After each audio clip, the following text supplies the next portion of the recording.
What is up, Broken Army, Broken Prophet here, and today starts the very first day that we are going to do what I said we were going to do in the last video. Today we are using your questions and your suggestions, your comments down below to let me know what you guys want a video on, and we're starting today with Ancestor altars.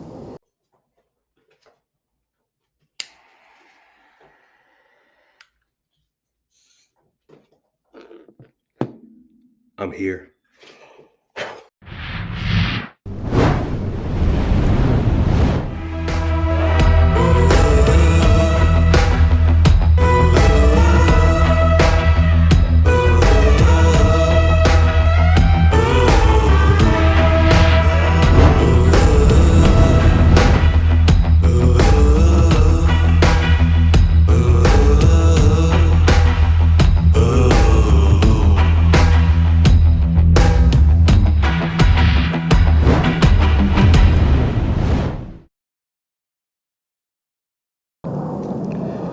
Now, all right, try to lean in. Here, lean in, because we got a lot of background noise, and hey, the show must go on, right? So, you guys probably won't be able to see this table, but don't let that worry you, because right now we're just going to talk for a second. The question that was posed to me was this in the comment section: how do we go about calling on our ancestors, finding out who, which ones walk with us, and contact, that wasn't verbatim, but along those lines. And you can't do that, or the easiest way to do, I don't say you can't, but the easiest way to do that is to set up an ancestor altar. Now, I've done several videos on this before, but for those of you who do not know, an ancestor altar is the place that you have set up just to talk to your ancestors. It is their space. Oh, it's a little, I don't know if y'all can see this little spider web, but just in case you can. Anyway, that's the place set up. What is the purpose of an ancestor altar? I like to hearken it to Harry Potter, and I shudder to mention Harry Potter because, Lord, too many of y'all think that's what this is, when it's not. But those of you who've seen the movies, do you remember when Harry was on the way to Hogwarts for the very first time? He was sitting next to Ron, and he opened up a pack of, it looked like baseball cards or football cards, but it was like, powerful wizards. And there was Dumbledore there, and Harry was like, because he was mystified that the picture was moving, right? Now they do that. We got the, anyway. And he talked to Ron, saying how cool it was. When we looked back, the card was empty. Dumbledore wasn't there anymore. And then Ron told him, well, you don't expect an important wizard like Dumbledore to just stick around all day, do you? He got things to do. That was my horrible British accent. But, Dumbledore was there, but he had other things to do. Now, our ancestors are the same way. They're not just focused on us. They got the whole family to check in on, right? So they're not just going to be with you, but your ancestor altar is a place where you can get them to come, so you don't have to question where they are or whatever. Or you can make that spiritual phone call and get them there. The ancestor altar, yes, it's in your home. Yes, it's stuff you've purchased, but get in the mindset of thinking this is their place. This is their place. And the easiest way to just set it up, right? And, pretend this is a plain white candle. You want to get you a candle, and pretend this is a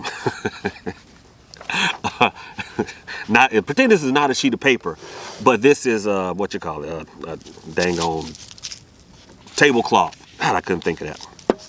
You're gonna get, you need a receptacle of water. It can be as elaborate as you want. It can be a Dixie cup, red Solo cup, whatever. It does not have to be a mason jar. And a picture. Now I'm gonna clear some of this stuff away so y'all can kind of see what it is I'm talking about here.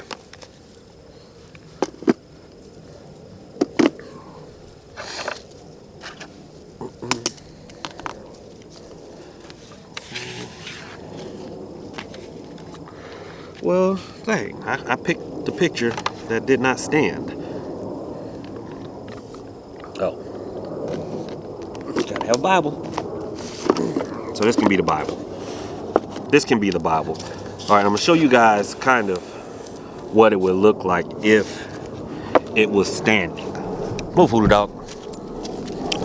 All right, so if this picture was standing, you kind of see what it would be right here.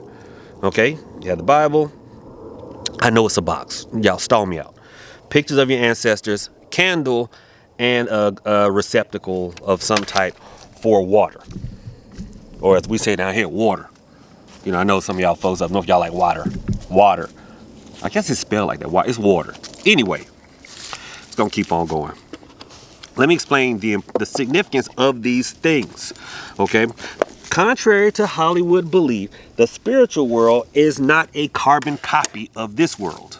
It is very dark and it is hazy over on that side, okay? We use the candle to illuminate the way to us. Imagine if you're just out in the dark somewhere and you can't see. Well, you're gonna go towards the light, right? You're gonna go towards the light. Just like at nighttime in the summer, you see all those bugs going around the street light. The light attracts them, tells them. You know, the picture is, hey, you know, these, hey, just to remind you, this is who you are. And this is your place. Because sometimes the people in the picture are not the ones who show up. It can be another ancestor. But guess what? Oh, well, this is where I'm supposed to be because I know him and I know her. You know, you got to refresh their memory sometime. The water allows them to kind of transition back over to this side so that they can do things for us. The water is the the universal conduit, okay? It is. Spirits transition through water, through the rain. You know, a lot of our spirits transition through the water just through the middle passage, okay? The Bible is one of the great lights of Hoodoo. You got to have it there. Especially for, you know, them old southern ancestors, all right? So these are the things you have right there on your ancestor altar. And one of the important things is to consistently be there. Because see, you can go there and, hey, all right, grandmama, I need you here. But if one day you there on Tuesday, then you there on Thursday, 1 minute you're sitting there for an hour, and then you're only there for 2 minutes. Early on, you want to be consistent. Tell yourself, you know, I'm going to go to my ancestor altar and I'm going to sit there for 30 minutes every Wednesday. See, that gets you into the habit of working with your ancestor altar, but also gets your spirits in the habit. Okay, I may be over there checking on JoJo and Ray Ray, but I know my beloved is going to be at the altar Wednesday. I got a date. So that they will show up. Guys, it's a lot simpler than you think it is. Because I know the questions I get a lot of times. You guys are like, you'll ask me something. I'm like, well, why don't you just call out to your ancestors? And you're like, how do I do that? And I'm like, how do you call out? But I get it. You know, Hollywood has conditioned you to think there's going to be something along the lines of, oh, powerful ancestors, hear me. I call upon you, I beseech you, if thou would just stretch forth thine hand and come to me. Come to me. Tell me y'all weren't thinking something like that. Y'all were thinking it's some big spooky ritual. But these are your ancestors. And some of y'all actually do talk to your ancestors like that. Y'all like, oh, if thou would just stop. This your big mama. If big mama was still here, would you talk to her like that? Big mother, if thou would endeavor to hand me a biscuit, I would be eternally grateful. If you had a big mama like mine, she'd be like, well, what's wrong with you? Told your mama stop letting you watch that Peppa Pig mess. But seriously, talk to them. Be respectful. Talk to them and ask them. See, a lot of movies have you thinking that we tell spirits what to do. Oh, no, no, no, no, no. You ask. Respectfully and politely, you ask. But also in this, and this is another point that, you know, in the spirit of respectfulness, guys, don't only go to your ancestor altar or any altar to any spirit, be it Orisha, Lawa, Impungo, whoever, just to ask for things. You know, I caught myself praying because I pray over it like before I eat anything, you know, when I just wake up, when I go to sleep, things like that. But I had to catch myself a while ago, and I'm about to pray, and I stopped myself and said, you know what, Lord, thank you. just thank you. You know my heart, you know my wants, you know my needs. And I just want to thank you for what you've done so far, just getting me to here. I'm not going to ask for anything, Lord. Thank you. You know, and we have to do that with our ancestors. Guys, learning to work with spirits is no different from learning to communicate or hold a relationship with another human being. You got to get to know them. Be polite, be respectful. And how would you feel if because some of y'all have friends and family like this, only call and only come around when they need something. You know how you feel about them? Well, hey, Big Mama ain't changed. Hey, boy, our Hoodoo dog is here. You know, Big Mama, shoot, Uncle Buddy, they all the same. They don't want you. They only come around to ask for stuff. So let's recap. Get your stuff set up, be consistent, make a schedule, show up there, and how do you call on them? Just talk to them. Hey, Big Mom. Hey, I know you can hear me. I got this thing going on, and I would really like your guidance. I would. And, I know it's a learning thing for me too, you being on that side. But if you want to come to me in a dream, if you want to, hey, write something on the glass, in the mirror when it fogs up in the bathroom. However, just know that I am here and I will be here every day. And as a matter of fact, I know what you like. There's nothing I want to get into. Like, I know what you like, Big Mama. So burn some of this incense. And I know you like to roll up your cigars. I didn't agree with it, but hey, so I'm going to put some tobacco right here for you. There. That's it, guys. That's it. And eventually you will see that it could be a presence. Just, you know what? I know whenever I had a problem, no matter how big, I can go to my grandmama's house and shoot. And y'all got grandmas the same way. I'm not just telling a story. Like, this is actually how it was. I go to my grandmama's house and, she make me, we call it a pallet. When she'd make a bunch of blankets on the sofa, she'd make a pallet, hand me the remote control, which I was only able to use it to turn the volume up or down at her request. And after like 2 o'clock, because 3 o'clock, it was 3 o'clock because 3 o'clock is when the Guiding Light came on. So I watched The Price is Right. She might let me watch some Sesame Street, some Reading Rainbow, some Mr. Rogers. And then it was on from The Price is Right. It was on to the stories. Guiding Light, All My Children, As the World Turns. Watch all that, right? And then after that is when I got to watch cartoons till my mama came and got me, right? But I just remember feeling, and she'd feed the mess out of me. Biscuits, grits, scrambled eggs. I didn't know eggs came in a way other than scrambled till I became an adult, because that was it. But, I remember that no matter how bad my throat hurt, stomach hurt, or whatever, that feeling of warmth and comfort and just being protected because I was around Big Mama, And it happened the same way as an adult. I remember, y'all don't judge me. Don't judge me, all right? I remember a time, and I was in a relationship. It's like my early 20s or whatever. I had my own place, of course. I moved out like early.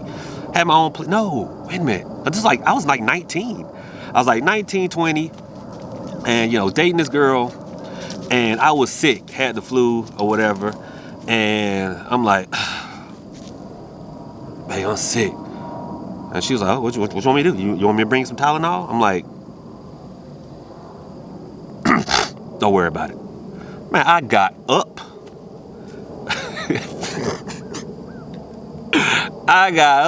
Went to my Big Mama's house, and I stayed there. I done called in sick, and I'm like, I'm going to call in sick for 3 days. 2 days. Because the third day, you want a doctor's excuse, and we don't be going to the doctor. Let's keep it a buck. I went to my Big Mama's house, and look, shoot, hey, she took care of me. The new millennium sisters don't know how to take care. Big Mama do. But again, I told that story because it was funny, and two, because that same feeling of comfort and being protected was there, even like as an adult. And guess what? I get the same feeling when I'm here at my ancestor altar. That's how I know she's there. See, y'all want all these huge things like the lights to flicker, the room to rumble, and all if God himself spoke in that still small voice, then Big Mama, you'll feel, that feeling of warmth and being protected. Now she's not baking you no biscuits no more, but that warm feeling from the biscuits is still there. So look for that. And there are other things, as spirits transition through water, it'll leave bubbles. Of course, I mentioned the candle flickering and things like that, but and later on we'll talk about leaving offerings and things like that. But just start here. Just start with the water. And I know you can't see it, but you saw it before. But just start with the water and the candle and the pictures. If you don't have a picture, in the instance that you've been adopted or whatever, that's fine. That's fine. It's not, just follow the other steps. Follow the other steps. They will show up. And then go from there. Develop that relationship. Talk to them for a while before you start asking for stuff. Some of y'all, once y'all found out Hoodoo was real, you built your altar and immediately start, and here's my scratch off ticket, and I need this, and granddaddy like, whoa there. Okay, but you know how your people can be. So we'll go over offers next time. And I know y'all heard me say I burn incense I do. But be careful burning incense, guys. Hoodoo is common sense. Our ancestors had common sense. Okay. Frankincense, myrrh, great. If you have ancestors that didn't like it, probably wouldn't be so good. Probably wouldn't be such a good idea. Another thing, be careful with things like burning sage, burning palo santo, burning dragon's blood. These things keep spirits away. What makes you think they won't keep yours away? You cannot banish an ancestor, but they'll be like, ooh, look, I'll wait till you get rid of that shit. All right, it doesn't mean they're evil or they're negative. That's just keeping them from coming to you. All right. But the more you work with your ancestors, the stronger they'll get, and the more you'll be able to do. That's just how it works. It is simple. You make them strong, they make you strong. That's just how it works. All right. But thank y'all so much. Thank you for all the support, y'all. And again, run those donations. Look down in the section below. You will see my P.O. box if you want to send me or Mr. J some fan mail. Y'all just want to write to us. Let's see what else. The Amazon wish list is there. We really appreciate it. If you use the wish list and you put buy now and it defaults to your address, look down below. It says other addresses. Click that and then you'll see it'll send us. And what else? Just thank you for y'all support, man. I appreciate it. I do. Yes, I'm still doing readings. Go to my website, www.thebrokeenones.org, and book a reading. Anything else, Hoodoo Dog? Anything else? What'd you say? What? Oh, he said run them donations. Cash App or Venmo. All right, y'all. Thank y'all so much. Y'all are loved. You are appreciated. And hey, we almost in December, right? There were times this year you didn't think we make it this far. And look, we almost up out of this year. We almost up out of here. All right. Oh, and thank y'all for following me over on Bigo. There's a lot of thanks, but it's never enough thanks. All right, y'all have a good one. Be blessed.